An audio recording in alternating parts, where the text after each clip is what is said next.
Cool.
As multimedia entertainment skyrockets in popularity, more film companies than ever are uniting with computer developers to create movies and interactive games together.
It starts.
It starts.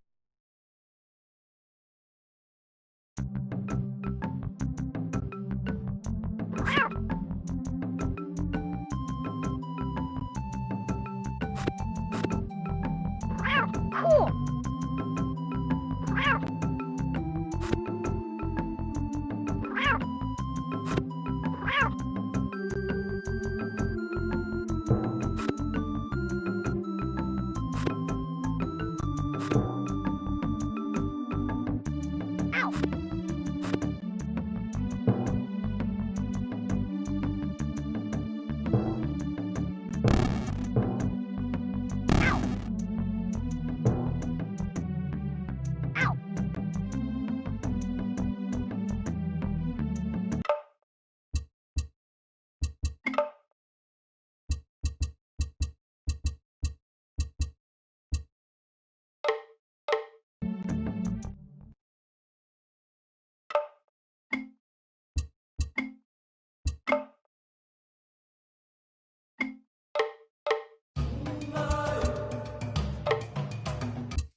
As multimedia entertainment skyrockets in popularity, more film companies than ever are uniting with computer developers to create movies and interactive games together.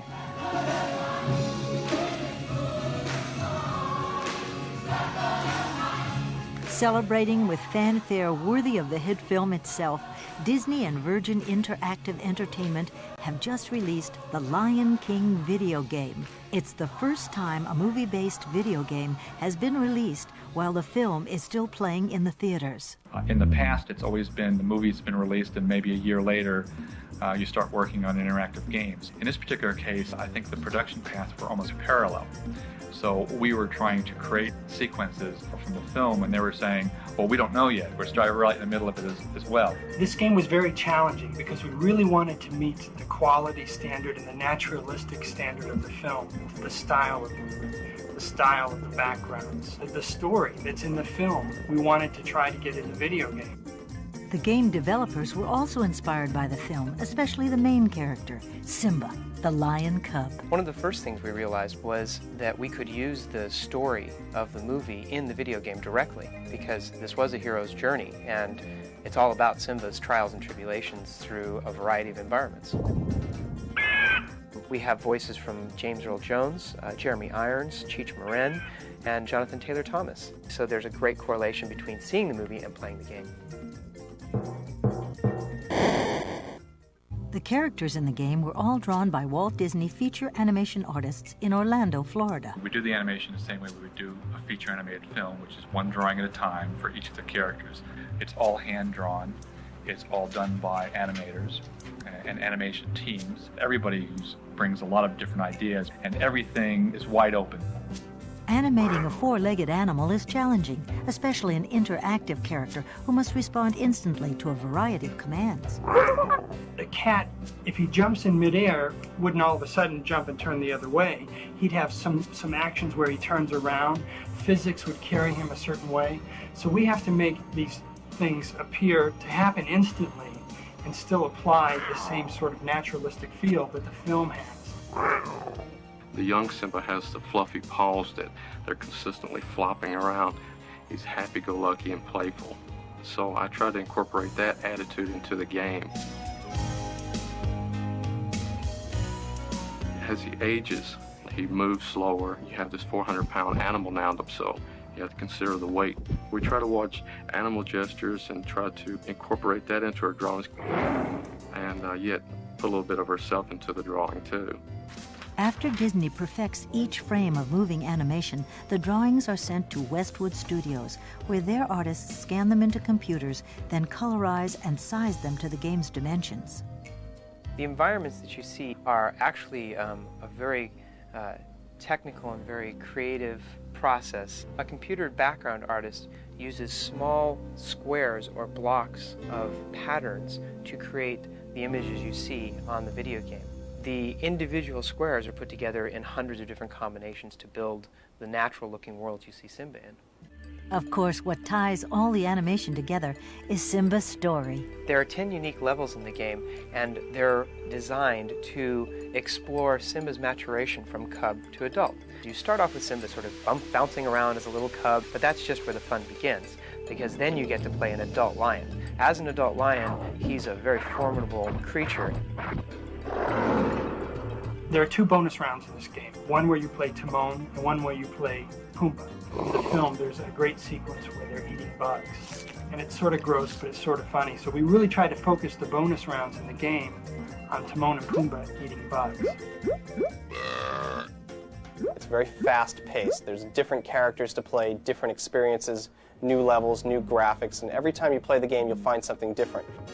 In the elephant graveyard level of the game, there's a skull that is right out of the movie. So kids will say, wow, look at that. I'm not just watching a game, I'm playing the movie. We're excited about the Stampede because it's told from a totally different perspective. Young Simba is running directly at the camera with the wildebeest behind them. Ow! It gives the player a chance to become Simba.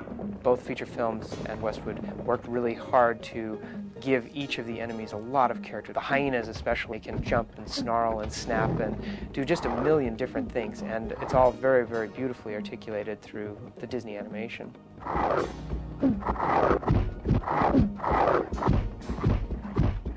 It ends in this climactic battle at the top of Pride Rock with the Pride Lands burning below, lightning striking from above. All the while there's Scar trying desperately to defeat him and retain control over the Pride Lands.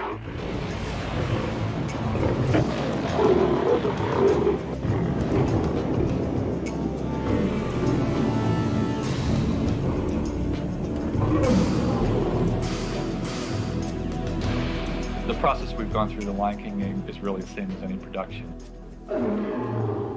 Because you're trying to do something unique and it's never been done before and you can't draw from anybody's experience. It's creative chaos, but the final result is for every part of that process, there are bits of magic that are dripping down, and it's our jobs to sort of catch all that stuff and collect it to make sure that none of it's lost and it's always there to be built on and preserved. And ultimately, that's what makes a difference on that final project.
There he is. He throws bugs down.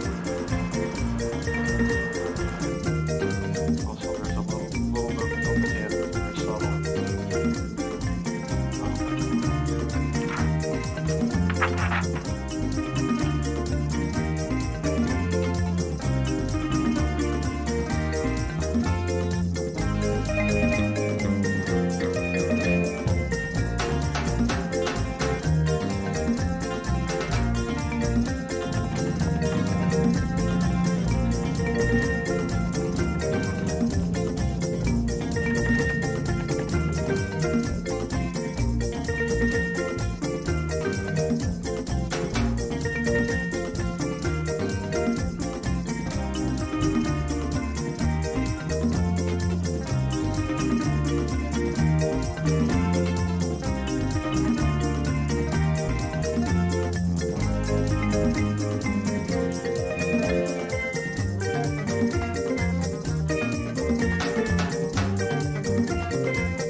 starts.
What people don't realize is that Aladdin was really a triple threat. Virgin, us at Virgin, we were making the game. Disney, we had all the Disney animators and the Disney license, so they were, very well vested in the game. But then Sega, they loved it so much that they wanted to help distribute the game with us as well.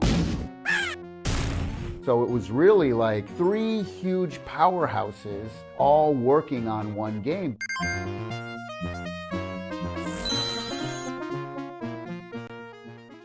We'd had sort of built this cool team who really cared about animation, and we made a game called Cool Spot for 7-Up. I was part of Dave Perry's team, and we were doing the Genesis SKUs of games at the time. So we had done Global Gladiators, and then we did Cool Spot, and then we started working on Jungle Book, which that was one of my favorite Disney movies of all time, so I was really excited to be doing that. So if you're from Disney and you saw how lovingly we were making Jungle Book, I think that was a surprise to them. They probably looked at that and went, okay, these are the guys. I was doing a bunch of Mowgli animation and monkeys, and we were just sort of getting into it.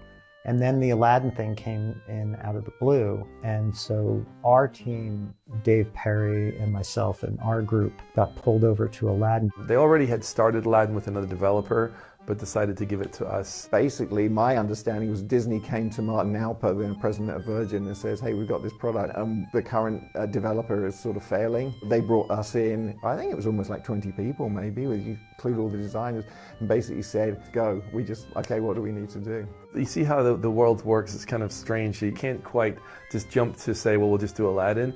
You have to sort of weave your way to it. You've got proof you can do cell animation in a video game. You've got artists that clearly can do very high quality Disney animation. And then music, our music was going to win awards again. We're on a roll at that point. Aladdin was just this flow of each game we did sort of gained more and more energy and attention on our team. We didn't have much time to do Aladdin. We did it in about 99 days. It was one of the fastest game developments ever. We had to have it done and finished by the time Aladdin came out on video that Christmas, because they were going to put in a flyer, remember? They were going to put in a flyer in like 10 million Aladdin VHS tapes saying, and buy the video game. So we had this massive deadline. We just pounded out a design document in a couple days. Everybody was really excited because we were getting to do a Disney Aladdin game. It was great because everyone was united by desire to work with Disney, work with this company that's pushing new boundaries. I mean, our goal really was to do justice to the movie, which was a huge hit at the time. We were going to take hand-drawn animation, scan them in, and then color them in, tidy them up, so you could actually be playing an interactive cartoon. They were doing hand-drawn pencil and paper animation that they had experimented with digitizing and getting into the computer and then playing on a Genesis. It was exactly the kind of thing Disney was looking for at the time. They had this great engine and had yet to put a really big license to it. And so it was like the big license meeting the perfect engine at the right time for this little brief window. Just the pipeline for the animation was a pretty major hurdle. I was shuttling back and forth between Irvine and Florida, where Disney was at the time. I was still pretty green, and they sent me down to Florida to try and teach these featured superstar animators how to do video game animation. And I was like, they should be teaching me how to do animation. We burned a lot of time in the beginning figuring out how to make it look the way it was supposed to look. I think as an artist, you always look at your work with a critical eye and you're never totally happy with it. There were a lot of people, especially at Virgin, that were losing confidence in our ability to pull it off. And so it wasn't until the stuff started coming in and looking good and then started coming in fast enough that it was clear it was going to get done that everybody kind of relaxed a little bit. We'd all design games and been around games, so we just started adding our own ideas, and Dave would just incorporate them. In the lamp level that you did, was that in the movie? No, that wasn't. That was one that was totally not in the movie. I mean, the parts. You recognise the parts in it, maybe from some of the more abstract moments in the movie. Yeah, we got the graphics were from the movie, but the actual, Aladdin's actually inside the lamp kind of thing, and he's jumping around on the genie's body, which really I don't think it was that's necessary to make changes to make some gameplay. I mean, it looked like it belonged totally. Did, yes. Because you use lots of actual genie parts, right? You have the flicking finger, you bounced off. And there was the big letters. I think at one point there was big letters, like Roman numerals on columns of that. I think that was also. So the imagery looked very familiar. It was all from the game, all from the movie, I always feel, I just wish we could have more time. I like to fix the camera. Yeah, the camera's so jerky. We didn't realize it at the time because Dave hadn't smoothed out to the camera as the engine yet. So now when I look back at Aladdin and you jump, the camera's going like this. We did more professional testing than we've probably ever done. It meant that we were running these focus tests where we were watching through glass and watching kids play, and we would argue it's too easy or it's too hard, and then you would see the kids having a really, really hard time, and that settled all the arguments. Who cares what your opinion is? We're watching a bunch of kids suffer right now. I don't care if you think it's easy or not. These kids are suffering, please fix it. I had a special screen that I used for testing the game that we would use on the team. You type in a code and my face would appear. Yeah! And it was just what I used to sort of really, really hack the game and play and test and jump wherever I wanted. It turned out this actually really helped for my career because, you know, people start to recognize you from the game. The code gets out. Because people find our cheat codes, they find how we've been making the game. Well, actually, I would leak them to the press, actually.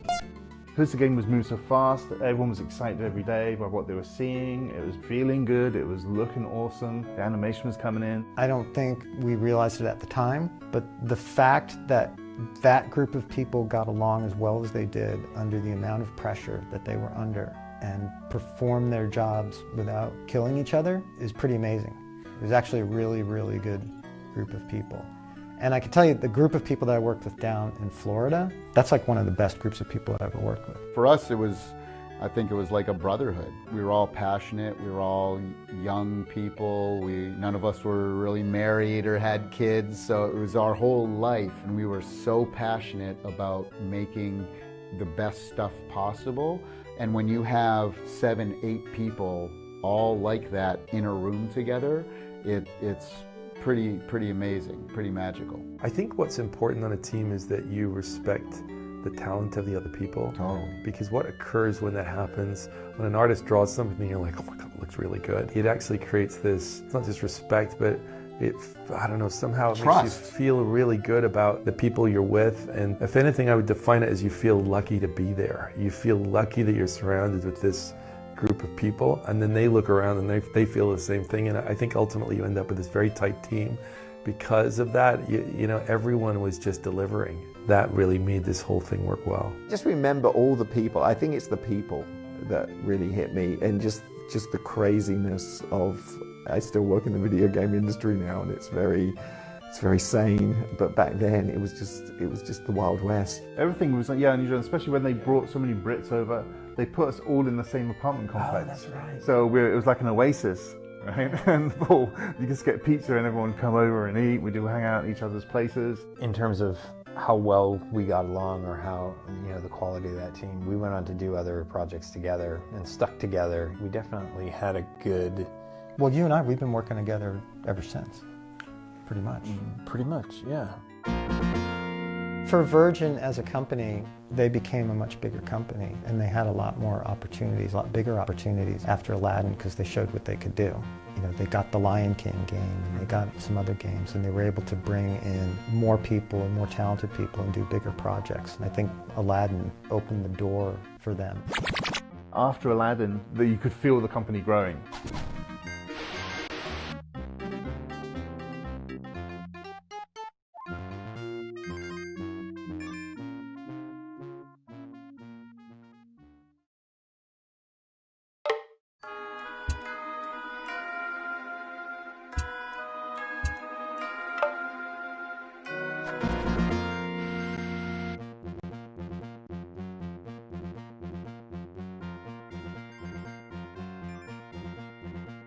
This was the very first time ever where somebody could legitimately play an interactive cartoon.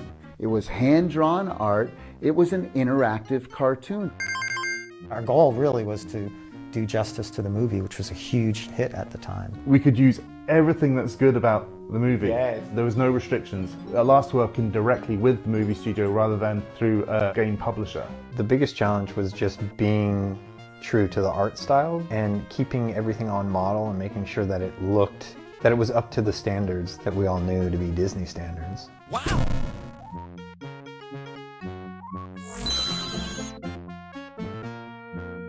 They hired Disney Feature Animation to do the hand-drawn animation. Our team was incredibly excited about that, because to have a team full of animators that work with pencils, to have them work on a Disney project at this level was incredible. But what we didn't understand was they would actually give us access to the people who made Aladdin, the directors, the animators in Florida, for example. That changed everything. Our lead animator, Mike Dietz, ended up going to Florida and working with the Disney animators. As an animator, getting to deal with Disney feature animation, getting to fly down there, work in the Disney animation studios with like some of the greatest animators on the planet and learn from them and just be around them. Like they set me up with like a desk in the Disney animation studio and I'm sitting there drawing and I'm going, what is going on here? It was like a dream come true. Their stuff was great and it was really inspirational, and we learned a lot about colour and how they used it. Because a lot of times some of the images can be quite simple, but they work, they're balanced, they're doing things you're not really seeing, you know, but they're communicating to you, and they're just very, very talented. You can tell you're dealing with very, very talented artists, so it's nervous. It's pretty unfair for the rest of the industry, right? It's like, you know, if you're an animator and we've got Disney feature animation on our team. Well, so the way we worked was, because animation is so expensive and it's a multi-step process, the first thing you do in animation is you do a pencil test, which is just a rough drawing. And then normally if you're making a film, you would watch the pencil test of the film and go, oh, we want to make these changes to the animation and make these revisions and add this here and take this out here. And then when you're happy with it, then you do a cleaned up version of the drawing. And then you look at that, and then you ink it, and then you paint it and color it and finish it. That's a very expensive process, and you wouldn't want to go through that process on something that you're not sure is going to be in the game. So what we had developed a little bit on Jungle Book, but it really started on Aladdin, was to take those pencil test drawings that we were getting from Disney that were not finished, and we would digitize those and flood fill them white and then put them in as sprites in the game. And then we could test it. We could play test it, see what was working, see if the mechanic was working at all, but also see if the animation itself was working. And then, when it was, only then we would move on to the final. What we would do, we would take these, you know, images from Disney, and then I think I would just paint it without thinking too much about the tiles and breaking it down. So I'd paint the bigger shapes, and then after that I would try and figure out, now how do I make this into a tile set, and how do I make it efficient so we can actually fit it in the memory of the game. And then once you got it to that, then you'd have to go in and clean it up, and then sometimes it was still kind of crunchy, and then there was a whole process of going in and touching up the stuff that wasn't looking real great. That was just a frame-by-frame manual process. That was really difficult because you had to have someone who had a sensitivity towards both animation and pixel art so that they could touch up what was there without like drawing over it and losing the sub-pixel movement. For me personally, the biggest challenge was educating the feature film animators who were used to animate at 24 frames per second and having as many frames as they needed to and like no restrictions. Teaching them what the restrictions were of animating for a video game and some of the techniques that we used to use to get around those limitations, and then try and like get their superpowers as amazing animators to execute these techniques that we had developed to get the best out of the limited resources we have and make the animation feel like it was Disney feature quality animation, even though it was far less frames and, you know, just crunchy resolutions. It was a process, and it was a process just figuring out what that pipeline was, and then once we knew what the pipeline was, like to actually just run all that animation through that was time consuming and expensive.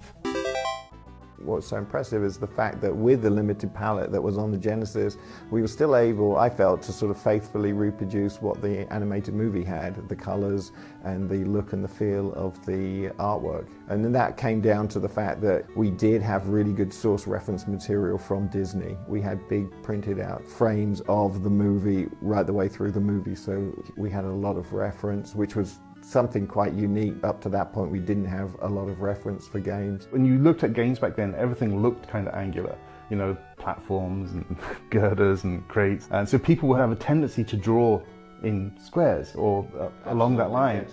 And with Aladdin, seeing those backgrounds, I think we were the first to really break that. We created more large shapes of buildings. You couldn't see the tiles, it wasn't so obvious. Yeah. We were really trying to capture the spirit. That was tricky, that was challenging. And sometimes it's funny, you go back and you see stuff, and I know my kids will be looking at Aladdin and they go, "Did you do that, Dad? Did you do that?" And you can't remember. I can't remember. No. Like, that's how closely everyone managed to get their style. So I'd look at something and go, "Oh, yeah, I think I did that, but Steve could have done that, or Lynn could have done that." Yeah, I'm that's actually what not sure. I think. Yeah, I've got a memory that I could have done it. I remember certain things I did, but I don't remember everything.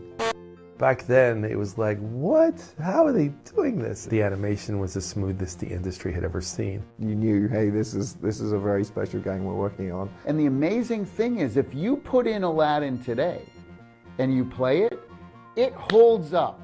Now, how many video games 25 years later can you say graphically can hold up and you can still find it interesting graphically? And that's why I knew it was going to be a big hit, because it looked like nothing. I couldn't wait for people to see this. Sometimes you just know.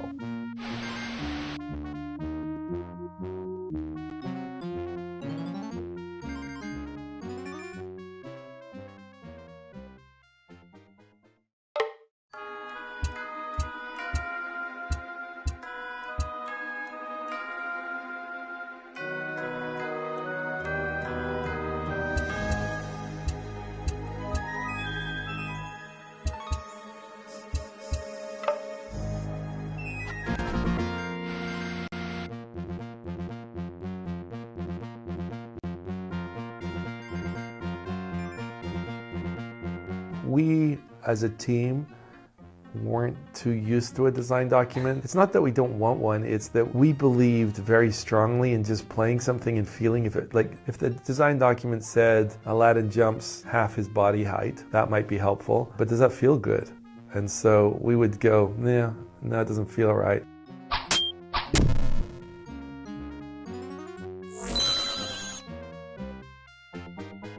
There were elements of the design document, if I went back and looked at it, that I think made it in the game. A large percentage didn't, because it just evolved. And so everything was tuned based upon what we just thought felt right. And so then the level starts getting laid out based on the limitations of the device. So whatever the design said, we're going to have some repetition of things because that's just how the platforms work. The game ended up building itself based upon what felt good or what fit and we could squeeze into the device. We were designing on the fly and Disney was approving it or not approving it or giving input. So it just was, it was an organic process.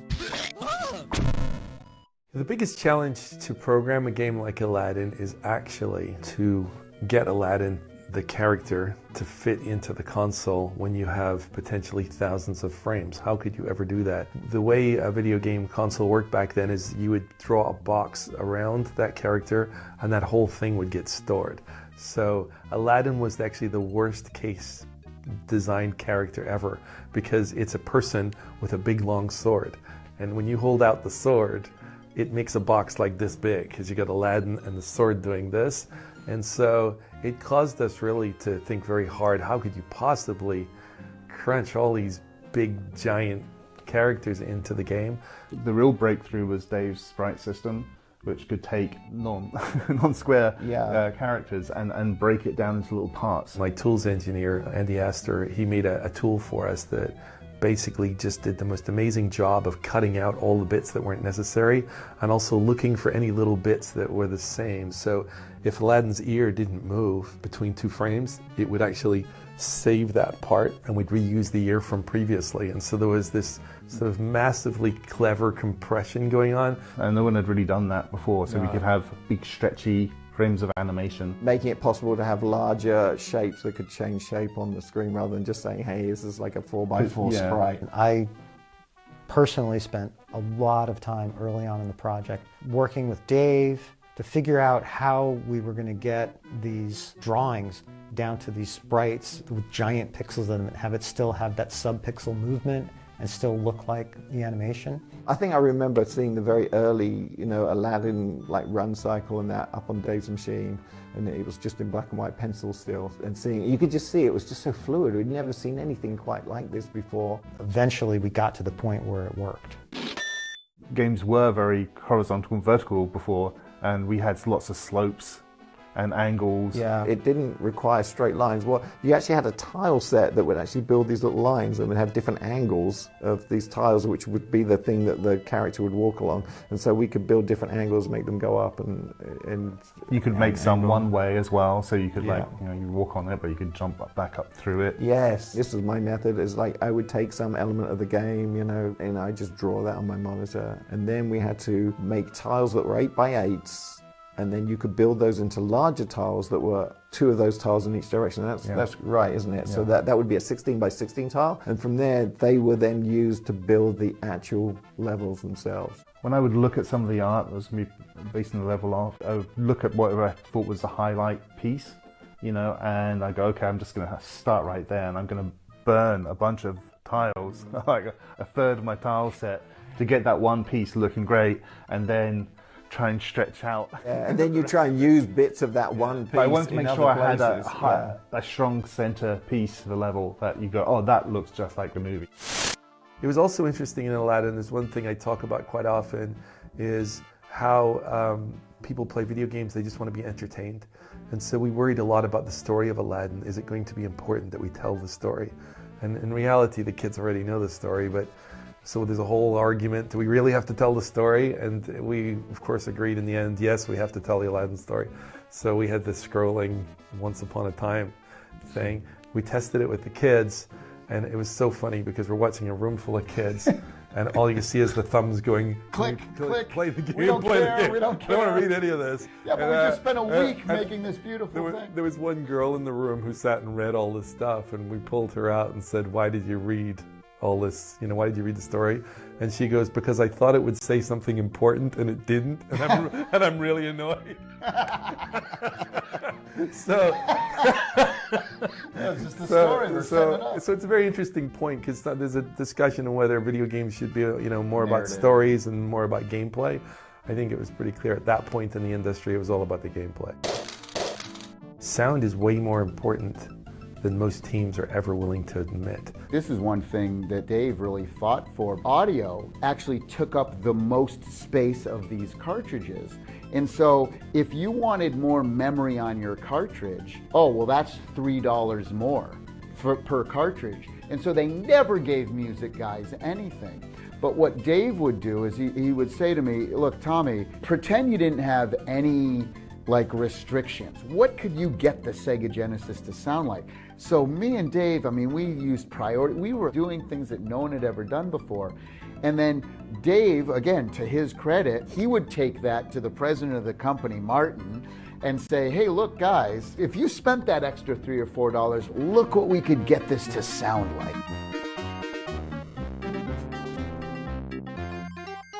Disney gave me all of these scores, these massive like conductor scores and sheet music. This is a score written for the movie that had maybe 72 players. Now I only had 6 voices, 6 monophonic voices in the Genesis, and so it was very difficult to take these big scores and kind of putting them like this. So I had to go out and hire a dude, remember his name was Donald Griffin, to take all these massive scores, and then I would get back like a MIDI file that had everything broken down, and I would have to then go in that MIDI file and start hacking and doing all my little tricks that I would kind of perfected in the Genesis over the years.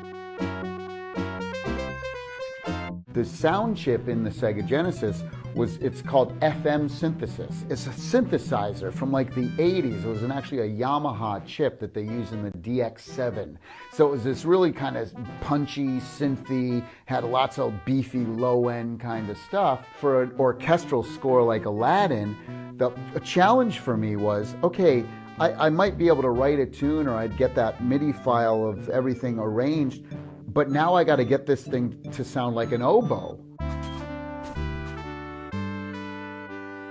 Oh my God, how do I get a wow to sound like an oboe? So I would sit there for like literally days at a time, days, to come up and tweak all of the different things within the chip to get it to sound as close to an oboe as I possibly could.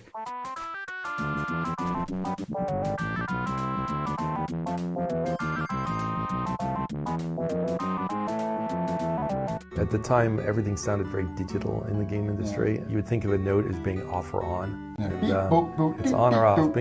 He would go in there and hand edit each strike, say for on a drum, to be just a little different. Just a little off. Just a little different, just so it sounded softer and real. The easy thing to do would just be to quantize everything, so it was exactly on the beat, but it didn't have human feel. And so the only way to get that human feel was to go in and literally tweak every single number and listen and tweak again. I definitely appreciated the work that was getting done, there's no question. Sometimes he would come in, it would blow me away. I'd be like, how are you doing this? Okay, that sounds like a real electric guitar. And he's like, it is.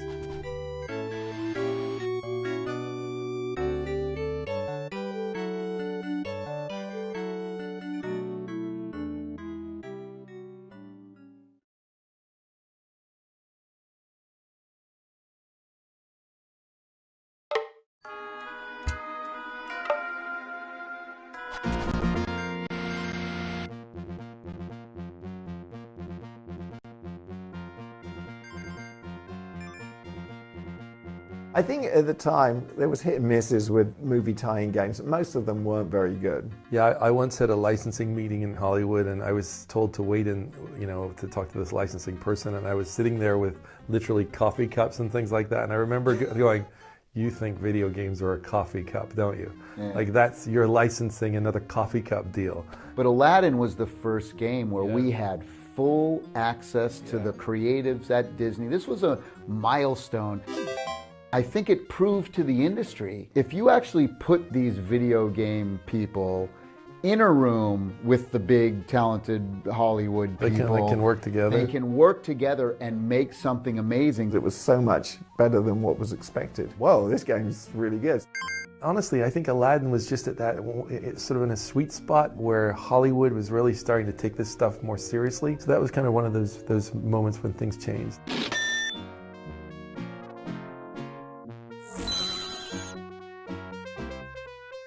At the time, when you made a video game, you would get some magazine adverts. They'd run some adverts, and that was pretty much all you get. And we once got invited to a press launch for Aladdin in Chicago at CES. We were revealing Aladdin at CES, and at the last minute I decided not to go because I felt like I had too much work to do just to get the game finished. And so I didn't go. I arrived and the doors open, and there's the entire floor is the cast of Aladdin, like all in costumes and people in dancing and all the rest of it getting ready, and I'm like, oh my God, what is going on here? And I go down and I go into this giant room. Remember Katzenberg, Shinobu, the head of Sega of Japan, was there.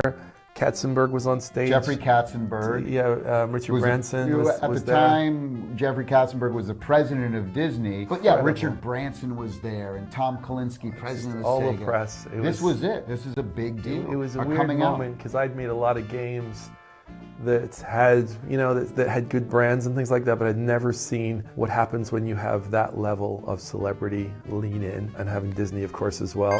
I remember everybody coming back from CES, and Aladdin had won like Game of the Show, and like there was all these accolades. And I remember Doc saying he had never been so proud to wear a company shirt than he was at that show, walking around with the Virgin shirt and showing Aladdin. So there was like all these accolades and this excitement about the game. It was a really amazing point certainly in my career, because I could feel video games were about to become big. Like this wasn't the way it had been for the last 10 or 15 years. This was next level stuff. Come on! It was all happening, and there was just a huge excitement about Disney at the time. I remember. They could do no wrong. Yeah, right, it was just everyone was excited about Disney movies. Jeffrey Katzenberg once called me to ask about working on The Lion King, and it was very difficult to say no, we're not going to do it. Well, we wanted Lion King so badly. King. Oh yes, yeah, because we got to see a special preview of the movie. Flown out to Vegas. Roy Disney was there, Katzenberg was there. It was a big production, and we were so nervous. And the movie came out, and I remember Doug was sitting in front of me, and I could see tears rolling down his cheek. Yeah, it was so good. So it was very emotional. I regret that to some extent, because I think we could have done just an astounding job. The people that did handle it were excellent. Westwood, Westwood. amazing, yeah. So they did fine. There was no problem. They got a great game. I would have enjoyed that experience of getting even closer to Disney and seeing where this would have gone. I want to do Frozen. From a musical standpoint. Having a daughter, I would love to do Frozen. That would have been really Imagine good. all the ice effects and stuff we could do. Fantasia would have been to work in that world with amazing music and the sorcerer Mickey on the mountaintop and conducting the thing. We felt pretty proud of what we had achieved. It was a good looking game. It was fun to play. So I expected it to be successful, but I think it was more successful than any of us could imagine. We just tried to meet the quality standard of the movie as much as we could on that, the 16-bit Genesis, just to try and get as much of what the movie was and the imagery, follow it as close as possible. It was a perfect little storm of all of those disciplines: design, production, animation, art, even marketing. It was the right property at the right time. I think it's just the visual look and the quality of the game. It set a new standard. It really was a new benchmark, and the animation. The balance between the gameplay with the look, it all was in harmony. Nothing seemed out of place. The music was great. Oh yeah, the music was everything's really good, at equal bar, It was so fun, and to see the final product and get it out, and to see the reception of it was really exciting. Yeah!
One of the things that we do is we look at the movie and find what kinds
one of the things that we do